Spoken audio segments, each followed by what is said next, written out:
भूगोल विषय की कक्षा 12वीं सत्र 2026-27 की आज हमारी पहली कक्षा। हम कक्षा 12वीं के सिलेबस को शुरू करने से पहले भूगोल को एक विषय के रूप में पढ़ने से पहले भूगोल को एक शब्द के रूप में समझना जरूरी है। भूगोल एक बहुत बड़ा विषय है। उस बड़े विषय को समझने से पहले भूगोल शब्द की अवधारणा को, भूगोल शब्द के कॉन्सेप्ट को समझना बहुत जरूरी है।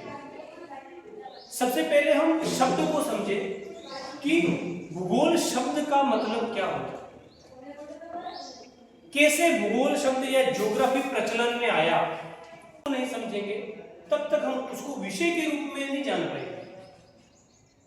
तो बात करते हैं भूगोल शब्द की उत्पत्ति, अर्थात ज्योग्राफी शब्द का ओरिजिन कैसे हुआ, उसकी उत्पत्ति कैसे हुई।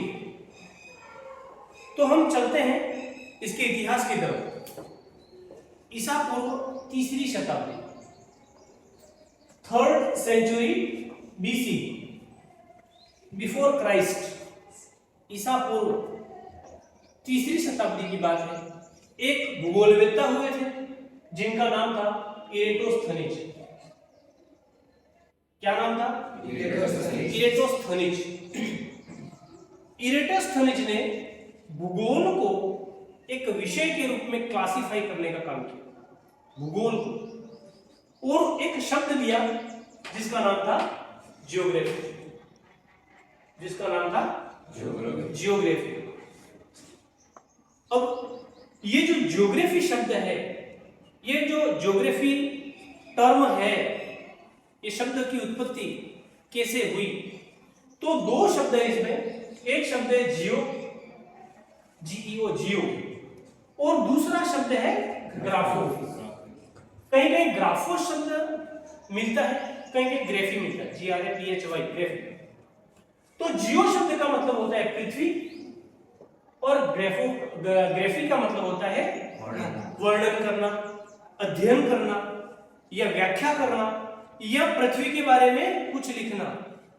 To describe earth, to write something about the earth, उस पृथ्वी के बारे में कुछ एक्सप्लेन करना, ये सारे ज्योग्राफी शब्द के अंतर्गत आते हैं। तो ये ज्योग्राफी शब्द जियो प्लस ग्राफी से बना। तो ये था इसका शाब्दिक स्वरूप, इसका भूगोल शब्द के रूप में भूगोल था। ये भूगोल है, शब्द के रूप में हमने उसको समझने की कोशिश की कि भूगोल शब्द क्या है। लेकिन ये भूगोल सिर्फ शब्द नहीं है, भूगोल एक बहुत बड़ा विषय है। भूगोल बहुत बड़ा विषय है।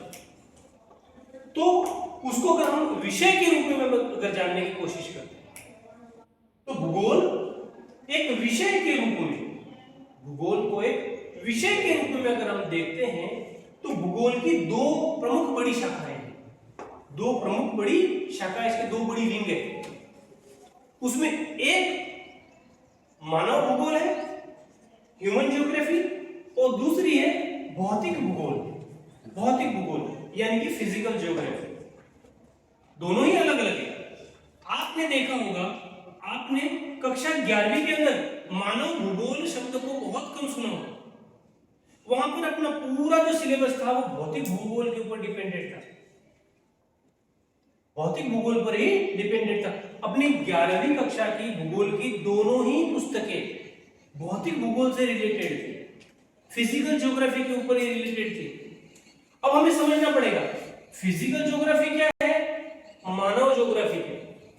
फिजिकल ज्योग्राफी का मतलब होता है जो चीज हमें फिजिकली दिखाई देती है, जिसका सीधा सीधा एग्जिस्टेंस है, जिसका एक फिक्स स्वरूप है, या यूं कह सकते हैं कि फिजिकल ज्योग्राफी के अंदर वो सभी चीजें या वो सभी रचनाएं आएगी जिसका निर्माण प्रकृति ने किया, जिसको बनाने का काम प्रकृति ने किया, जिसके कंस्ट्रक्शन में, निर्माण में मानव का बस नहीं चलता है, या मानव जिसको बना नहीं सकता, वो सारी चीजें फिजिकल ज्योग्राफी के अंदर आएगी। जैसे मैं आपको बताता हूं प्रकृति और पर्यावरण, जैसे पहाड़, पर्वत, नदी, झरने, मैदान, मरुस्थल, बर्फ, कंदराएं, घाटी, ये सारी चीजें मनुष्य ने नहीं बनाई, ये सारी चीजें प्रकृति और पर्यावरण ने निर्मित की। इसलिए ऐसी चीजें जिसको प्रकृति ने निर्माण किया है, जिसका फिजिकल एग्जिस्टेंस है, उसकी अपनी एक विशेष रचना होती है, उसका एक विशेष स्वरूप होता है, वो सारी चीजें फिजिकल ज्योग्राफी या भौतिक भूगोल के अंदर आएगी। जैसे पृथ्वी का भौतिक स्वरूप, ये सारी चीजें उसमें आएगी। पृथ्वी का निर्माण कैसे हुआ, वो भौतिक भूगोल में आएगा। खगोल शास्त्र, वो भी भौतिक भूगोल में आएगा। तो ये हम कक्षा 11th के अंदर हमने पढ़ चुके हैं। पूर्व कक्षा 11th में, 11th की ज्योग्राफी में हम ये चीज पढ़ चुके हैं। अब हम बात करते हैं इधर मानव भूगोल की। तो मानव भूगोल की बात करते हैं तो मानव भूगोल के अंदर कौन कौन सी चीजें पढ़ेंगे, यानी कि भौतिक भूगोल की जो रचनाएं हैं, इस पर जो मानव क्रियाकलाप करता है, भौतिक भूगोल की जो भी रचनाएं हैं, उस पे मानव अपनी आवश्यकता के अनुसार कुछ न कुछ काम करता है, कुछ न कुछ क्रियाएं करता है, गतिविधियां करता है। उसके स्वरूप को हम किसके अंदर पढ़ेंगे, मानव भूगोल के अंदर पढ़ेंगे। या यूं कह सकते हैं कि भौतिक भूगोल में प्रकृति और पर्यावरण प्रधान था। प्रकृति और पर्यावरण प्रधान था। इधर कौन प्रधान है, मानव भूगोल, यानी कि ह्यूमन, मानव प्रधान है। तो मानव की सारी गतिविधियों का अध्ययन मानव भूगोल के अंतर्गत किया जाएगा। जैसे अब देखो, भूगोल एक संपूर्ण विषय के रूप में था, इसमें भी मानव भूगोल को अलग शाखा के रूप में विकसित किया गया। अब इस मानव भूगोल का कॉन्सेप्ट कहां से आया, ये भी हमें समझना पड़ेगा। तो मानव भूगोल का जो कॉन्सेप्ट है वो जर्मनी के एक महान भूगोलवेत्ता हुए जिनका नाम था फ्रेडरिक रेटजेल। इस नाम को विशेष करके याद रखना, बहुत इंपॉर्टेंट है। मानव भूगोल का सबसे बड़ा नाम, मानव भूगोल का सबसे बड़ा नाम, मानव भूगोल की पूरी परिकल्पना इनके इर्द गिर्द ही घूमती है। तो बात करते हैं हम फ्रेडरिक रेटजेल। फ्रेडरिक रेटजेल, ये कहां के थे, जर्मनी के थे। फ्रेडरिक रेटजेल ने एक पुस्तक लिखी थी जिसका नाम था एंथ्रोपोजियोग्राफी। क्या नाम था,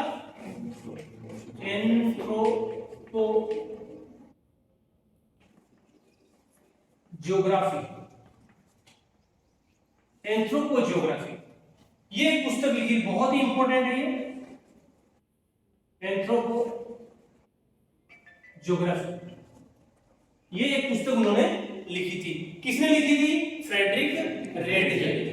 इस पुस्तक के माध्यम से उन्होंने मानव भूगोल को एक विशेष परिकल्पना के रूप में पेश किया, एक अलग शाखा के रूप में पहचान दिलाने का काम किया। किसने किया, फ्रेडरिक रेटजेल ने। भूगोल एक विषय के रूप में था, उसमें से मानव भूगोल की शाखा के, मानव भूगोल को एक विशेष शाखा के रूप में विकसित करने का कार्य किसने किया, फ्रेडरिक रेटजेल ने, अपनी पुस्तक एंथ्रोपोजियोग्राफी के अंदर। अब मानव भूगोल को एक विशेष शाखा में पहचान दिलाने का काम फ्रेडरिक रेटजेल ने किया है। तो बताइए, मानव भूगोल का जनक कौन हुआ, बोलिए, मानव भूगोल का जनक कौन हुआ, फ्रेडरिक रेटजेल ही होगा, क्योंकि उन्होंने ही इसको डेवलप किया अलग विषय के रूप में। तो इसलिए फ्रेडरिक रेटजेल को मानव भूगोल का जनक कहते हैं। क्या कहते हैं, मानव भूगोल का जनक। इसलिए फ्रेडरिक रेटजेल को मानव भूगोल का जनक कहा। ठीक है ना। लेकिन अगर पूछे भूगोल का जनक कौन हुआ, इरेटोस्थेनेस। लेकिन मानव भूगोल का जनक कौन हुआ, तो फ्रेडरिक रेटजेल। कौन सी पुस्तक लिखी थी, एंथ्रोपोजियोग्राफी। भूगोल की दो शाखाएं, मानव भूगोल और भौतिक भूगोल। भौतिक भूगोल को हमने बहुत अच्छे विस्तृत से कक्षा 11वीं अपनी पूर्व कक्षा में पढ़ चुके हैं। इस वर्ष हमारी दो पुस्तकें, इसमें दोनों ही पुस्तकें मानव भूगोल के ऊपर आधारित हैं। पहली पुस्तक का नाम है मानव भूगोल एवं उसके प्रमुख सिद्धांत। ये हमारी पहली पुस्तक है। तो पहली पुस्तक मानव भूगोल को पढ़ने से पहले हमको मानव भूगोल की परिकल्पना को समझना जरूरी है। अब समझ में आ गया कि दो शाखाएं थी, भौतिक भूगोल जो कि हम कक्षा 11वीं में अच्छे से पढ़ चुके हैं। अब हम इस बार मानव भूगोल का अध्ययन करेंगे और मानव भूगोल की जो बुक है, पहली बुक मानव भूगोल के प्रमुख सिद्धांत, उसको हम आज पढ़ना शुरू करेंगे। ठीक है, ओके।